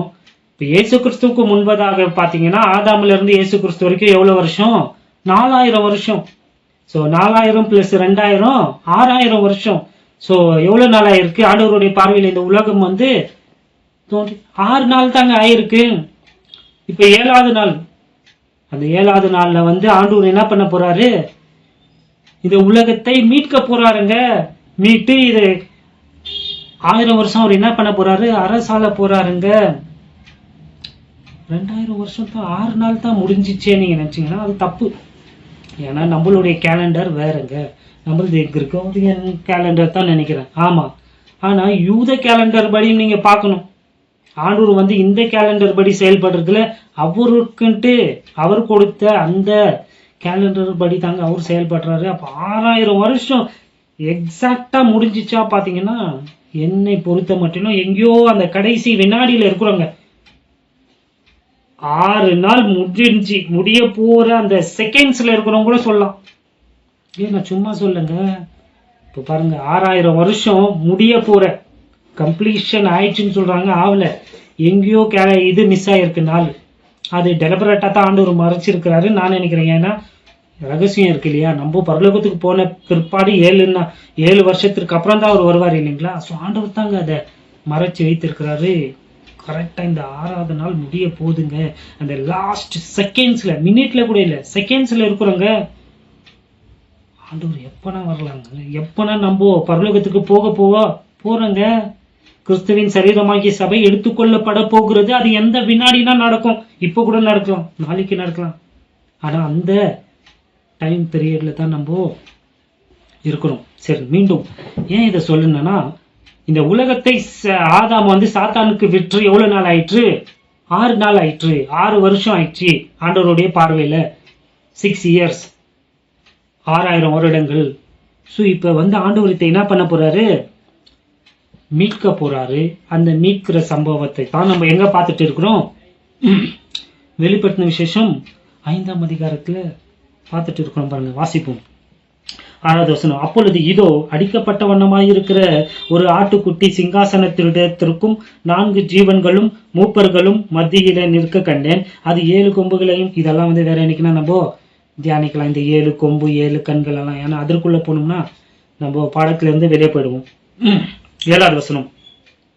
அந்த ஆட்டுக்குட்டியானவர் சிங்காசனத்தின் மேல் உட்கார்ந்தவருடைய வலது கரத்தில் இருந்து புஸ்தகத்தை வாங்கினார். இதற்கு முன்பதாக ஒரு கேள்வி, யாருப்பா இந்த புத்தகத்தை திறக்க போறாங்க, முத்திரையை உடைக்க போறாங்க அப்படின்ட்டு பார்த்தோம். அதை பார்க்க கூட யாருக்குமே தகுதி இல்லாத இருந்துச்சு இல்லைங்களா. இங்க பாத்தீங்கன்னா ஆட்டுக்குட்டியானவர், அதாவது ஆண்டவராகிய இயேசு கிறிஸ்துங்க. பாருங்க, யூத ராஜசிங்கனா அது அவருடைய டிஎட்டியை குறிக்கிறது, அவர் ராஜான்னு குறிக்கிறது. ஆட்டுக்குட்டினா இந்த உலகத்தின் பாவத்தை சுமந்து தீர்த்த ஆட்டுக்குட்டி, அதை குறிக்கிறது. அவருடைய தியாகத்தை, அவர் இந்த உலகத்தை மீட்க அவர் செய்த தியாகத்தை குறிக்கிறதுங்க. ஸோ இங்க வந்து பாத்தீங்கன்னா ஏசாயா 53ஆம் அதிகாரத்தில் சொல்லப்பட்ட இதெல்லாம் யூதர்களுடைய கண்களுக்கு மறைவா இருக்குங்க. நம்மளுக்கு தெரியுது, ஆனா அவங்களுக்கு இயேசு கிறிஸ்து அவங்களுடைய பாவங்களுக்காக மரித்தார், அடக்கம் பண்ணப்பட்டார், உயிரோடு இருந்தாருன்ட்டெல்லாம் அவங்களுக்கு தெரியல. இதெல்லாம் மறைக்கப்பட்டிருக்கு. அவங்களும் அதுல இன்ட்ரெஸ்ட் காட்ட மாட்டாங்க. நிறைய பேர் பாத்தீங்கன்னா ஃபொர்பிடன் சாப்டர்னே இருக்காது, அந்த அதிகாரத்தை வாசிக்கவே மாட்டாங்க. அதுல அடிக்கப்பட்ட அந்த இயேசு கிறிஸ்து இங்க பிதா கிட்ட போயிட்டு என்ன பண்றாரு, பிதாவினுடைய வலது கரத்துல இருக்கிற அந்த புத்தகத்தை வாங்கினாருங்க. சும்மா வாங்கலைங்க, இவ்வளவு நேரம் ஏன் பேசிட்டு இருக்கிறேன். போனாரு, நானும் கடவுள் தான்பான்ட்டு வாங்கலைங்க. கடவுள் மனிதனாக வந்தார். நம்ம தொடர் பாடத்துல இருக்கணும். பிலிப்பியர் 2ஆம் அதிகாரத்தெல்லாம் மறந்துட்டீங்களா? மறக்காதீங்க. அவர் தேவனுக்கு சமமாய் இருந்தும் அதை கொள்ளையாடின பொருளாக எண்ணாமல் தம்மை தாமே வெறுமையாக்கி தாழ்த்தி மனித சாயலானார். எதற்கு? நம்மை மீட்கும்படி, இந்த உலகத்தை மீட்கும்படியாக, நம்மை ரட்சிக்கும்படியாக தம்முடைய சொந்த இரத்தத்தை சிந்தின வாசத்தான். அவர் மரணத்தை பாதாளத்தையும் ஜெயித்த வாசத்தான்.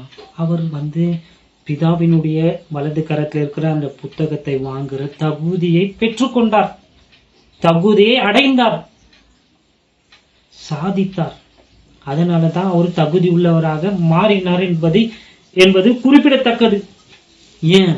கடவுளின் மனுஷனாக இந்த பூமிக்கு வந்தாருங்க. அவரை எல்லாரும் என்ன பண்ணாங்க? கேலி செஞ்சு, அவரை அவமானப்படுத்தி, காரி துப்பி, அவரை என்னெல்லாம் எவ்வளவு தரைக்குறைவாக நடத்தணுமோ அதெல்லாம் செஞ்சாங்களா இல்லையா? செஞ்சாங்க. அதெல்லாம் செய்து நமக்காக தாங்கி பாவத்தை தன் மேல ஏற்றுக்கொண்டு அதை சுமந்து அதை தீர்த்து இப்போ அவர் தகுதி உள்ளவராய் மாறி இருக்கிறாருங்க. அப்படியே கொடுக்கப்படல, அதை அவர் என்ன பண்ணாரு? சம்பாதித்தார். அதனால தான் அவர் சொல்றாரு யோவான் 17ஆம் அதிகாரத்துல, இந்த ஒரு கை வச்சுக்கோங்க, யோவான் 17ஆம் அதிகாரத்துல சொல்றாரு, அவருடைய ஜெபம் இல்லைங்களா, 5வது வசனம், கான்டெக்ஸ்டுக்காக 3வது வசனத்திலே பாருங்களேன். ஒன்றான மெய் தேவனாகிய உம்மையும் நீர் அனுப்பினவராகிய இயேசு கிறிஸ்துவையும் அறிவதே நித்திய ஜீவன். 4வது வசனம், பூமியிலே நான் உம்மை மகிமைப்படுத்தினேன். இங்க இயேசு கிறிஸ்து பூமியில இருக்கிற அப்ப சொல்றாரு, பிதாவே. அங்க 1வது வசனத்தை பாத்தீங்கன்னா அவர் தலையெடுத்து தான் சொல்றாரு. வாசிங்க 1வது வசனம், இயேசு இவைகளை சொன்ன பின்பு தம்முடைய கண்களை வானத்திற்கு ஏறெடுத்து. இப்ப 4வது வசனம், பூமியிலே நான் உம்மை மகிமைப்படுத்தினேன், நான் செய்யும்படி நீர் எனக்கு நியமித்த கிரியையை செய்து முடித்தேன். பாத்தீங்களா? நான் இந்த உலகத்தை மீட்கும்படியாக பிதா வந்து இயேசு கிறிஸ்துவை இந்த பூமிக்கு அனுப்பினாருங்க. அதை நம்பினா உங்களுக்கு நித்திய ஜீவன். யூதர்களுக்கு அதை நம்பாத வாசத்தான் இவ்வளவும். ஆனா நம்ப போறாங்க. சரி, அங்க சொல்றாரு, இயேசு கிறிஸ்து சொல்றாரு, ஆண்டவரே நான் உம்முடைய வேலையெல்லாம் நான் செய்து முடிச்சிட்டேன், உம்மை நான் மகிமைப்படுத்தினேன். அது போலவே 5வது வசனம், பிதாவே உலகம் உண்டாகிறதற்கு முன்னே உம்மிடத்தில் எனக்கு உண்டாயிருந்த மகிமையிலே இப்பொழுது நீர் என்னை உம்மிடத்திலே மகிமைப்படுத்தும். இங்க இயேசு கிறிஸ்து சொல்றாரு பாருங்க, நான் ஃபர்ஸ்ட் கடவுளா இருந்தேன் இல்லைங்களா, இந்த உலகம் உண்டாக்குறதுக்கு முன்பதாக உமக்கும் எனக்கும் இருந்த அந்த ஈக்குவல் வசனம் இருக்கு. அது தாங்க பிலிப்பியர் 2ஆம் அதிகாரத்தை வாசிக்க சொன்ன, தேவனுக்கு சமமா இருந்தார் இல்லைங்களா. 2 பேருக்குமே ஈக்குவல் ரைட்ஸ், ஈக்குவல் கனம், glory, power all belongs to. மறக்காதீங்க, அந்த நிலையில இருந்தவர் தான் தம்மை தாழ்த்தி நம்மை மீட்கும்படியாக, இந்த உலகத்தை ரட்சிக்கும்படியாக அடிமையின் ரூபம் எடுத்து அவமானப்பட்டு அசிங்கப்பட்டு உயிரை இழந்து என்ன பண்ணாரு? பாவத்தை ஜெயித்தாரு. பாவத்தை வந்து சுமந்து தீர்த்தாரு. பாதாளத்தையும் பாவத்தையும் ஜெயித்தாரு இல்லையா, மரணத்தை ஜெயித்தாரு இல்லைங்களா. இப்ப ஏசு சொல்ற, எனக்கு ஃபர்ஸ்ட் இருந்த அந்த மகிமை நான் எங்க விட்டுட்டு வந்தேன் பாத்தீங்களா, அந்த கடவுள் இருந்த அந்த மகிமைய அதை மீண்டும் எனக்கு என்ன பண்ணுங்க, கொடுங்க. மீண்டும் என்னை அப்படியாக நீங்க என்ன பண்ணுங்க, மகிமைப்படுத்துங்க. நான் உண்மை மகிமைப்படுத்தினேன் இல்லைங்களா, இப்ப நீங்க என்னை என்ன பண்ணுங்க, மகிமை படுத்துங்கன்ட்டா ஆண்டவர் ஜபிக்கிறார் பாருங்க. அந்த சீன் தாங்க இப்போ பரலோகத்துல நடக்குது. இங்க பிதா வந்து என்ன பண்றாரு சொல்றாரு, இந்த உலகத்திலேயே, பரலோகத்திலயும் சரி பூலோகத்திலயும் சரி பூமியின் கீழே கூட சரி, யாருமே தகுதி உள்ளவர்கள் கிடையாது இந்த கணத்திற்கு மகிமைக்கு. என் மகன், என்னுடைய சொந்த குமாரன், இவர் தான் கனத்திற்கும் துதிக்கும் மகிமைக்கும் பாத்திரர். இந்த மகன்ட்டு அவர் கையில வந்து என்ன கொடுக்குறாரு, இந்த உலகத்தின் உரிமை பத்திரத்தை கொடுக்குறாருங்க. உலகம் மீண்டும் உலகமும் அதன் ராஜ்யமும் யாரு கையில கொடுக்கப்பட்டது, யாருடைய அதிகாரத்துல வந்துச்சு? ஆண்டவராகிய இயேசு கிறிஸ்துவினுடைய அதிகாரத்துல வந்துச்சுங்க. இப்ப அவர் தாங்க கடவுள் இந்த உலகத்திற்கு. சத்தியம் புரியுதுங்களா இல்லைங்களா? இன்னும் எவ்வளவுங்க நான் அதனாலதான் சொல்றாரு, வானோர் பூதலத்தோர் பூமியின் கீழ் உள்ளோர் எல்லாருடைய முழங்கால்களும் என்ன பண்ணும், இப்போ என்னுடைய மகனுக்கு முன்பதாக முடங்கணும். எல்லா நாவும் இவரே கர்த்தர் என்று என்ன பண்ணும், அறிக்கை செய்யணும். சாதாரணமா வரல, இது சாதித்து வந்தது. 8வது வசனம் பாருங்க. அந்த புஸ்தகத்தை அவர் வாங்கின போது அந்த 4 ஜீவன்களும் 24 மூப்பர்களும் தங்கள் தங்கள் சுரமண்டலங்களையும் பரிசுத்தவான்களுடைய ஜபங்கள் ஆகிய தூப வர்க்கத்தால் நிறைந்த பொற்கலசங்களையும் பிடித்து கொண்டு ஆட்டுக்குட்டியானவருக்கு முன்பாக வணக்கமாய் விழுந்து. இங்க நிறைய விஷயங்கள் எல்லாம் இருக்கு. அதற்குள்ள எல்லாம் போனோம்னா நம்ம வேற எங்கன்னா வழி விலகி போயிடுவோம், வேற பாடத்திற்கு போயிடுவோம். Revelation verse by verse studies எல்லாம் உங்களுக்கு நான் கத்தரேன்னு சொன்னேன் இல்லைங்களா? அப்போ இதுல விடப்பட்ட விஷயங்கள் எல்லாம் உங்களுக்கு நான் டீச் பண்றேங்க. இப்போ பிரீஃபா மட்டும் பார்க்கலாம். இங்க என்ன நடக்குதுன்னு பாத்தீங்கன்னா, ஆண்டவர் வந்து அந்த புஸ்தகத்தை பிதா கையில இருந்து வாங்கியிருந்தோம். இருந்த எல்டர்ஸ் அந்த ஜீவன்கள் எல்லாம் என்ன பண்றாங்க பாத்தீங்கன்னா, பரிசுத்தவான்களுடைய ஜபங்களை வந்து என்ன பண்றாங்களா, அந்த கோல்டன் பவுல்ல வந்து இன்சென்ஸ், உங்களுக்கு புரியும்படியாக சொல்லணும்னா ஆயத்தமா வரல, அதனால உங்களுக்கு விளக்க நான் பிரயாசப்படுறேன். அதாவது இந்து கோயில்கள்லாம் நீங்க போனீங்கன்னா அங்க இந்த பூஜாரி பாத்தீங்கன்னா அங்க இருக்கிற அந்த பக்தர்களுடைய அந்த கோரிக்கைகள், விண்ணப்பங்கள், ஜபங்கள், பிரார்த்தனைகள் பாத்துக்கிறீங்களா இல்லைங்களா? என்ன ராசி இது அது நல்லா கேட்டு என்னத்தை கொண்டு போவாரு, அந்த கோல்டன் பவுலை கொண்டு எல்லாமே அங்கத்துலேருந்து காப்பி அடிச்சுட்டாங்க. இந்த ஹிந்துஸ்ல இந்த அவங்க கடவுள் வழிபாடுகள், அந்த கோயில் கட்டி இருக்கிற அந்த கட்டிடங்கள், அதனுடைய ஸ்ட்ரக்சர்ஸ், இதெல்லாம் வந்து எங்க காப்பி அடிச்சதுன்னா யூதர்கள்கிட்ட இருந்து காப்பி அடிச்சது. ஏன்னா யூதர்கள் வந்து இந்தியாவுக்கு வந்த போது அவங்களுடைய இந்த பிராமணர்கள் வந்து, இது பெரிய ஹிஸ்டரி, இது வேற என்னைக்கு நான் உங்களுக்கு நான் டீச் பண்றேன், அவங்க கிட்ட இருந்து கத்துக்கணும். அதனாலதான் நாங்க மாத்திரம்தான் வந்து என்ன பண்ணுவோம், அந்த அந்த பரிசுத்த ஸ்தலத்துல அந்த சிலை வைத்திருக்கிற இடத்துல நாங்க மாத்திரம் தான் போனோம், நீங்கெல்லாம் வரக்கூடாது. சமீபத்துல கூட இந்த இளையராஜா உள்ள சேர்க்கல, பெரிய இஷ்யூ ஆச்சு இல்லைங்களா? ஏன் பாத்தீங்கன்னா இதெல்லாம் அவங்க கிட்ட கத்துக்குது. ஏன்னா நீங்க தேவாலயத்தை எடுத்துக்கிட்டீங்கன்னா அங்க மகா ஆசாரியன் வந்து என்ன பண்ண, அவர் மாத்திரம் தான் எங்க போனோம், மகா பரிசுத்த ஸ்தலத்திற்கெல்லாம் அவருங்க மாத்திரம் தாங்க போகணும். ஆசாரியர்கள் பூஜை செய்யறவங்க மாத்திரம் தாங்க போகணும். சாமானிய மக்கள், சாதாரண மக்கள் எல்லாம் யாரும் போக கூடாது. இவங்களுடைய ஜபங்களை எல்லாம், இவங்களுடைய கோரிக்கையை எல்லாம் இவங்க தான் கொண்டு போகணும், இவங்களுடைய பிஹாஃபா. விளங்குதுங்களா இல்லைங்களா? அது போலவே வந்து இங்க நம்ம பார்க்குறோம், என்ன பண்றாங்க பாத்தீங்கன்னா, அந்த கோல்டன் பவுல்ல பாத்தீங்கன்னா இன்சென்ஸை போட்டு, தூப வர்க்கத்தை போட்டு, இந்த புகை எல்லாம் எரியும் பாத்தீங்களா, பார்த்துருக்கிறீங்களா கோயில்ல? புரியும்படியாக சொல்றாங்க. பூஜாரி எப்படி போயிட்டு இவங்களுக்காக பிரார்த்தனை செய்வாங்களோ அது போலவே இந்த மகா ஆசாரியர்கள் வந்து என்ன பண்றாங்க பாத்தீங்கன்னா, ஜனங்கள் சார்பாக வந்து அவங்களுடைய ஜபங்களை வந்து ஆண்டவர்கிட்ட கொண்டு போவாங்க. ஆண்டவர் வந்து அதை முகர்ந்து அந்த ஜபங்களை ஏற்றுக்கொண்டு, அந்த இன்சென்ஸ் எல்லாம் அதுதான் பர்னிங் கோல் அதெல்லாம் போடுவாங்க. அதெல்லாம் வேற என்னைக்கு நான் டீட்டெயில்டா பார்க்கலாம், அல்லது டிஸ்கிரிப்ஷன் பாக்ஸ்ல அந்த அதிகாரத்தை கொடுக்குறேன், நீங்க வாசிச்சு பாருங்க பழைய ஏற்பாட்டுல. ஸோ இவங்க வந்து என்ன பண்றாங்க பாத்தீங்கன்னா, அந்த ஜபத்தை ஏந்தி கொண்டு போறாங்க. ஏன்னா இப்ப அந்த ஜபங்களுக்கு பதில் வேணும் இல்லைங்களா? ஸோ காலங்காலமாய் வந்து யூதர்கள் ஜெபித்த ஜபத்திற்கு பதில் கிடைக்கல என்பதற்கு சான்று. ஆமாங்க, லார்ட்ஸ் பிரேயர்னு சொல்லப்படுகிற மத்தேயு 6ஆம் அதிகாரத்துல ஆண்டவர் ஜெபிக்க கத்து கொடுத்தாரு இல்லைங்களா? அந்த ஜெபத்தை வந்து காலங்காலமாக என்ன பண்ணிட்டு இருக்கிறாங்க, ஜெபித்து கொண்டு இருக்கிறார்கள் யூதர்கள். எருசலேம்ல கூட போய் பாத்தீங்கன்னா நீங்க அங்க வெயிலிங் வால்னு இருக்கும், வெஸ்டர்ன் வால் கிட்ட பார்த்துருப்பீங்க இல்லையா? உலக தலைவர்கள் கூட அங்க போனாங்க, என்ன பண்ணுவாங்க, சின்ன சின்ன அந்த பேப்பர்ல எழுதி அங்க எல்லாத்தையும் சொருகி வைத்துட்டு அழுது ஜெபிச்சு கொண்டு இருப்பாங்க. மேசியா எப்போ வருவாரு, எங்க ஜெபங்களுக்கு எப்போ பதில் கொடுப்பாருன்ட்டு.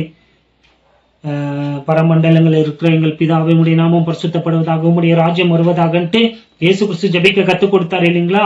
அந்த ஜெபத்தை வந்து ஜெபித்து கொண்டிருக்கிறாரு இல்லைங்களா? இவங்க வந்து திருப்பி தங்களுடைய தாயகத்திற்கு திரும்பி அந்த ஜெபம் இன்னும் கேட்கப்படல, மெசியா இன்னும் வரல. ஆமாவா இல்லைங்களா? பாருங்க. ஆனா இது வந்து இன்னைக்கு கிறிஸ்துவின் சரீரமாகிய சபை ஜெபித்து கொண்டிருக்கு. we should never pray that prayer. ஆமாங்க, அந்த லார்ட்ஸ் பிரேயர் வந்து நம்ம ஜெபிக்கவே கூடாது. அதையும் ஒரு நாள் உங்களுக்கு டீச் பண்றேன். அதெல்லாம் எழுதி வச்சுக்கிறேன் நான். ஏன்னா நிறைய விஷயங்கள் உங்களுக்கு நான் ப்ராமிஸ் பண்றேன், ஆனா அது இது பண்ண முடியறதில்ல.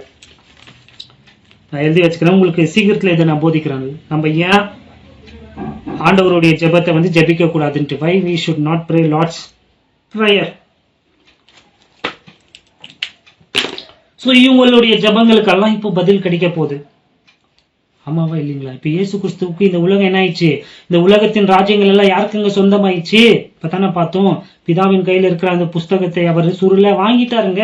இந்த உலகத்துல இருக்கிற இந்த உலகமும் அதன் உள்ள அனைத்தையும் பிதா வந்து என்ன பண்ணிட்டாரு? தன்னுடைய மகனுக்கு அதை கொடுத்து அவரை கனம் பண்ணாரு, மகிமைப்படுத்திட்டாரு. அதற்கப்புறம் தான் இப்போ 6ஆம் அதிகாரத்துல எல்லாம் என்ன நடக்குதுன்றதான் அதுக்கப்புறம் வாசிக்கிறான். அவர் ஒரு முத்திரையும் உடைக்கிறப்ப இந்த பூமியில என்ன சம்பவிக்க போகுது. கடைசியாக தானியேல் 2ஆம் அதிகாரத்துல நம்ம பார்த்தோம் இல்லைங்களா? ஒரு மேல இருந்து ஒரு கல் வந்து விழுந்து இந்த உலகத்தில் இருக்கிற எல்லா ராஜ்யங்களும் அழித்து அது என்றென்றைக்கும் அழியாத நின்று அது இயேசு கிறிஸ்துவின் ராஜ்யங்க. அது வரப்போகுது என்பது அங்கதான் எழுதப்பட்டிருக்கு. அந்த 70வது வாரம் 69 வாரம் ஆயிடுச்சு. இன்னும் அந்த ஒரு வாரம் தான் பெண்டிங்ல இருக்கு இல்லையா? அதுதான் இப்ப நடக்க போகுது. இந்த முத்திரைகளை ஒவ்வொன்னா உடைக்கிறப்ப என்ன நடக்க போகுதுன்னா அந்த 7 வருஷம் காலத்துல சம்பவிக்க போறது தான் நடக்குங்க. அது நடந்து முடிஞ்சிருந்தோம் அவருடைய ராஜ்யம் இந்த பூமியில ஸ்தாபிக்கப்பட போகிறது. ஐயோ, புரியுதுங்களா இல்லைங்களா? ஸோ அவங்களுடைய ஜபங்கள் எல்லாம் அப்பதான் கேட்கப்படும். அதுதான் வந்து இந்த 8வது வசனத்துல நம்ம வாசிக்கிறோம். 9வது வசனம். தேவரீர் புஸ்தகத்தை வாங்கவும் அதன் முத்திரைகளை உடைக்கவும் பாத்திரராய் இருக்கிறீர், ஏனெனில் நீர் அடிக்கப்பட்டு. பாத்தீங்களா? ஏன் அந்த புத்தகத்தை வாங்கவும் அந்த முத்திரையும் உடைக்கவும் உமக்கு பாத்திரம், நீர் பாத்திரவானா இருக்கிறீர். ஏன்னா நீங்க வந்து என்ன பண்ணப்பட்டீங்க? அடிக்கப்பட்டீங்க, நீங்க மறிச்சீங்க எங்களுக்காக. சகல கோத்திரங்களிலும் பாஷைக்காரரிலும் ஜனங்களிலும் ஜாதிகளிலும் இருந்து எங்களை அங்க ஜெபிக்கிறாங்க. அங்க சொல்றாங்க பாருங்க, சகல கோத்திரத்தாரிலும் பாஷைக்காரரிலும் ஜனங்களிலும் ஜாதிகளிலும் இருந்து எங்களை தேவனுக்கென்று உம்முடைய ரத்தத்தினாலே மீட்டு கொண்டு. பாத்தீங்களா? அங்க சொல்றாங்க. நம்மளுக்கு தெரியுங்க அவர் நம்மளை மீட்டாருன்ட்டு. அது நம்மளுடைய சுவிசேஷம் இல்லைங்களா? அப்போஸ்தலனாகிய பவுல் மூலியமாக நமக்கு ஆண்டவர் வெளிப்படுத்தினார். அதை வாசிச்சு நம்மளுக்கு தெரியுது நம்ம அவருடைய ரத்தத்தினால மீட்கப்பட்டோம். அதை எபேசியர் நிருபத்துல உங்களுக்கு நான் தியானிச்சிருக்கிறோம், நம்மளுடைய உபதேசம். ஆனா யூத மக்களுக்கு இதெல்லாம் தெரியாது. எழுதி இருக்கு, ஆனா அவங்களுக்கு கண்களுக்கு அது மறைவா இருக்கு. இப்ப கூட ஏசாயா 53ஆம் அதிகாரத்து அவங்க படிக்க மாட்டாங்க. இன்னும் சங்கீதத்துல சொல்லப்பட்டதெல்லாம் இந்த மெசைனிக் ப்ராஃபசிஸ் எல்லாம் வந்து அவங்களுக்கு வந்து அவரை வந்து கற்பனை பண்ணி கூட பார்க்க முடியலங்க. மெசையா மறிப்பாருன்னு எல்லாம். அதனால தான் சீஷர்கள் கூட வந்து என்ன ஆனாங்க, இடர்கள் அடைஞ்சாங்க. அவரு நான் சாவ போறேன்னு இருந்தோம், அதை அவங்களால புரிஞ்சு கொள்ள முடியல, அவங்களுக்கு தெரியலங்க. ஆனா இப்ப தெரியுது பாருங்க. இப்ப அவங்களுக்கு தெரியுது, ஆமாப்பா எங்களை வந்து அவருடைய ரத்தத்தினால என்ன பண்ணாரு? மீட்டு கொண்டாரு, ராஜ்யத்தின் பிள்ளைகளை. நான் முதல்ல சொல்லி இருக்கிறேன், வெளிப்படுத்துறதுல எதுவுமே நமக்கு கிடையாதுங்க, எல்லாமே அவங்களுக்கு தான். இப்பயே ப்ரூவ் பண்றோம். வாசிங்க கீழே. எங்கள் தேவனுக்கு முன்பாக எங்களை ராஜாக்களும் ஆசாரியர்களும் ஆக்கினீர். வந்துச்சிங்களா? நம்ம ராஜாக்களும் கிடையாது, நம்ம ஆசாரியர்களும் கிடையாது, நம்ம கிறிஸ்துவின் சரீரமாகிய சபை. இந்த உலகத்துல ராஜாக்களும் ஆசாரியர்களும் யார் தான்? யூதர்கள், ராஜ்யத்தின் பிள்ளைகள்ங்க. பேதுரு அதை தானங்க சொல்றாரு. பேதுரு யாருக்கு அப்போஸ்தலன்? யூதர்களுக்கு, விருத்த சேதனம் செய்யப்பட்டவர்களுக்கு அப்போஸ்தலன். ஓகே. எங்களை ராஜாக்களும் ஆசாரியர்களும் ஆக்கினீர், நாங்கள் பூமியிலே அரசாளுவோம் என்று புதிய பாட்டை பாடினார்கள். அனிச்சா, யூதர்கள் பூமியில ஆள போறாங்க. கிறிஸ்துவின் சரீரமாகி சபை எங்க ஆள போறோம்? பரலோகத்தை ஆள போறோம். நம்ம இல்லைன்னு தெரிஞ்சிச்சா? இப்பனா விளங்குச்சுங்களா இல்லைங்களா? எங்களை ராஜாக்களும் ஆசாரியர்களும் என்ன பண்ணீங்க? ஆக்கினீங்க, நாங்கள் பூமியில அரசாளுவோம். 1000 வருஷம் அரசாட்சியில யாரெல்லாம் இருக்க போறாங்கன்ட்டு உங்களுக்கு ஆல்ரெடி சொல்லிட்டேன். பேதுருயா யாக்கோப் 12 சீஷர்கள் எல்லாம் இருக்க போறாங்க. அதைத்தான் தியானிச்சுக்கிறோம். இப்போ வந்துட்டு இல்லைங்களா, தியானிப்போம். 12 சிங்காசனத்துல உட்கார்ந்து கொண்டு எங்க ஆள போறாங்க? பூமியில ஆள போறாங்க. பூமி அண்டர்லைன் பண்ணுங்க. நம்ம பரலோகத்தை ஆள தேவனுடைய 2 பிளான் இருக்கு சொன்ன இல்லைங்களா. பரலோகத்தை ஆளும்படியாக கிறிஸ்துவின் சரீரமாகி சபையை அவர் தெரிந்து கொண்டார். பூமியை ஆளுவதற்கு அவர் ஆபிரகாமில இருந்தே சொல்லி இருக்கிறார் இல்லைங்களா. வாக்கு தத்தங்கள், தீர்க்க தரிசனங்கள் எல்லாம் அவங்க தான் இந்த பூமியில என்ன பண்ண போறாங்க? அரசால போறாங்கன்ட்டு ஒரு புதிய பாட்டை பாடினாங்களாம். 11வது வசனம். பின்னும் நான் பார்த்தபோது சிங்காசனத்தையும் ஜீவன்களையும் மூப்பர்களையும் சூழ்ந்திருந்த அநேக தூதர்களுடைய சத்தத்தை கேட்டேன். அவர்களுடைய லக்கம் 10,000 கவுன்சிங்களா. இங்க யோவான் பார்க்கிறாரு, அவங்களுடைய எண்ணிக்கை பார்த்தீங்கன்னா 10,000 10,000 இருந்தது. அதாவது எத்தனை கோடின்னு எண்ணவே முடியல, அவ்வளவு கோடிக்கணக்கான தூதர்களுங்க. அவர்களும் மகா சத்தமிட்டு, அடிக்கப்பட்ட ஆட்டுக்குட்டியானவர் வல்லமையையும் ஐஸ்வர்யத்தையும் ஞானத்தையும் பலத்தையும் கனத்தையும் மகிமையையும் ஸ்தோத்திரத்தையும் பெற்றுக்கொள்ள பாத்திரராயிருக்கிறார் என்று சொன்னார்கள்.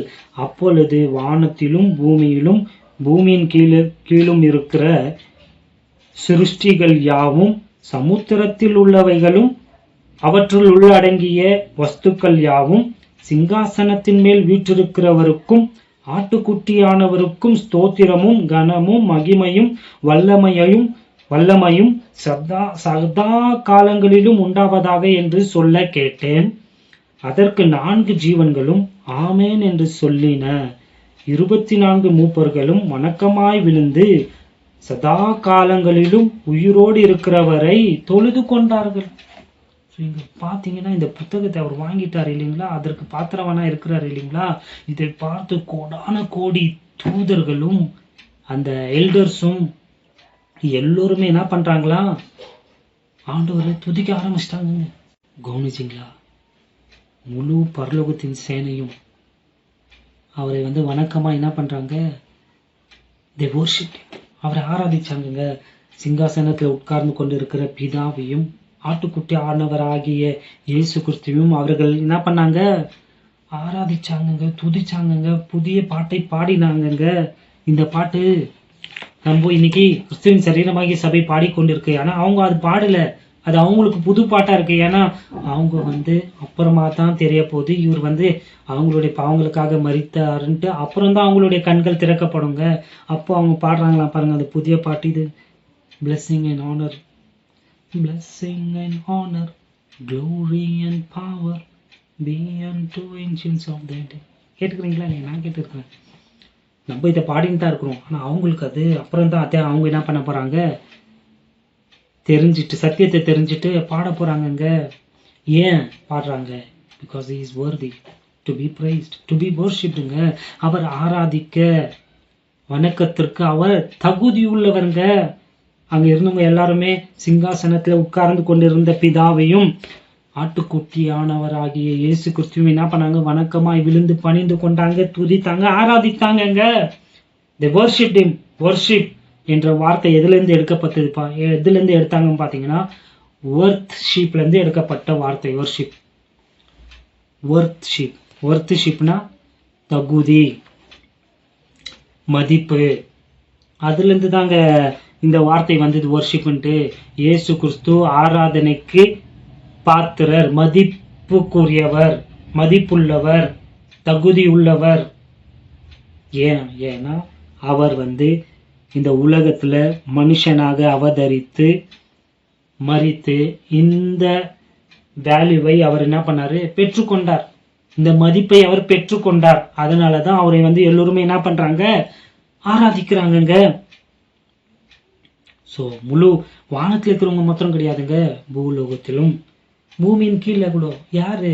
பரலோகத்துல இருக்கிறவங்களும் ஆராதிக்கணும், பூமியில இருக்கிறவங்களும் ஆராதிக்கணும். பூமிக்குள்ள செத்து போனவங்க கூட இயேசு கிறிஸ்துவே கர்த்தர் என்று அறிக்கை செய்யணும். இருக்கா இல்லையா? பிலிப்பியர் 2ஆம் அதிகாரம் கடைசியா வாசிச்சு முடிப்போம்.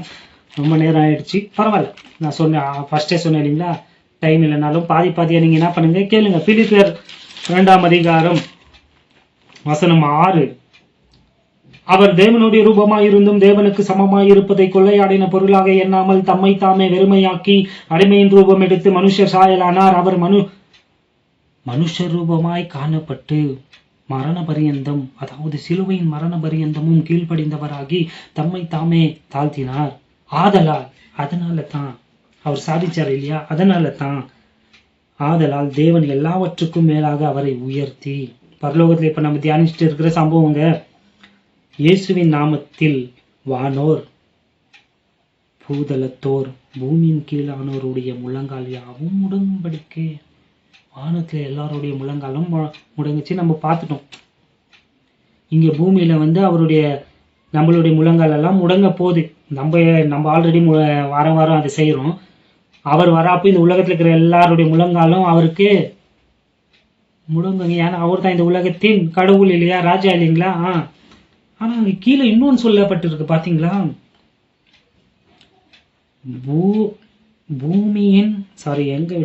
பூமியின் கீழானோருடைய முழங்கால் யாவும் முடங்கும்படிக்கு.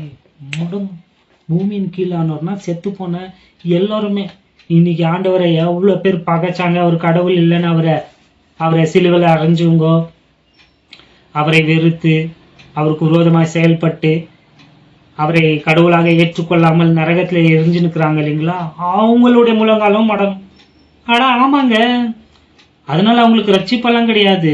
அவங்க ரட்சிக்கப்படலைனாலும் அவங்க சதா காலங்களிலும் நரகத்துல எரிஞ்சாலும் அவங்க ஒன்ன ஒத்துக்கொள்ளுவாங்க. இவரு தான்ப்பா உண்மையான கடவுள்ன்ட்டு ஒத்துக்கொண்டே ஆகணும். இயேசு கிறிஸ்துவை அவர்கள் அறிக்கை செய்வாங்க. அவர்களுடைய நாவு நீங்க கடவுள்னு நரகத்துல இருந்தே அறிக்கை செய்வாங்க. இதுதான் சத்தியம். ப்ரூவ் பண்ணி வேணும்னா காட்டுறேன். அவங்க முழங்கால்கள் நரகத்திலே முடங்கும். அவங்க நாவு அறிக்கை செய்யும், இவ்வளவு நாள் இந்த பிசாசு பையனை கடவுள்னு நினைச்சுன்னு ஏமாந்துட்டோமே, இவரு தான்ப்பா உண்மையான கடவுள்ன்ட்டு அவங்க நாவு அறிக்கை செய்யும்படியாக அவங்களுக்கு வாய்ப்பு கொடுக்கப்படும். அவங்க அறிக்கை செய்து ஆகணும். யாவும் முடங்கும்படிக்கும் பிதாவாகிய தேவனுக்கு மகிமையாக இயேசு கிறிஸ்து கர்த்தர் என்று நாவுகள் யாவும் அறிக்கை பண்ணும்படிக்கும் எல்லா நாமத்திற்கும் மேலான நாமத்தை அவருக்கு தந்தருளினார். எபேசியர் 1 அதிகாரம் வசனம் 19-21 வாசிக்க நமக்கு நேரம் இல்லை, போய் நீங்க வாசிச்சுக்குங்க. அவர் அதற்கு தகுதி உள்ளவர். அவர் அதிகாரங்களையும் எல்லாத்தையும் என்ன பண்ணிட்டாரு, ஜெயித்து இன்றைக்கு பரலோகத்துல ராஜாவாக வீற்று கொண்டிருக்கிறார். இந்த உலகத்தையால அவர் மீண்டும் வரப்போறார். அவரை வேதம் சிங்காசனத்துல தான் காட்டுது. எங்கமே அவரை மேஞ்சர்ல தொட்டில காட்டல. அதுக்கு தான் சொல்லிட்டு இருக்கிறேன் இவ்வளத்தையும். இயேசு கிறிஸ்துவை இன்னமும் தொட்டிலேயே என்ன பண்ணாதீங்க, பார்க்காதீங்க. அவர் குழந்தை இயேசு கிடையாதுங்க. இங்க விவேக் நகர்ல ஆஸ்டின் டவுன்ல பாத்தீங்கன்னா அங்க குழந்தை இயேசுனே ஒரு கோயிலை கட்டி வச்சிருக்கிறாங்க. அவர் குழந்தை இயேசு இல்ல.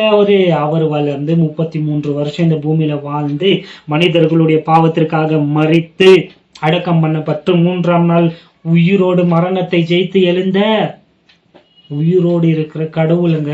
அப்படியாகத்தான் நம்ம காண்பிக்கணும். அப்படியாகத்தான் அவருடைய பிறப்பை நம்ம ஆசரிக்கணும், கொண்டாடணும். இதுதான் அர்த்தமுள்ள கிறிஸ்துமஸ்.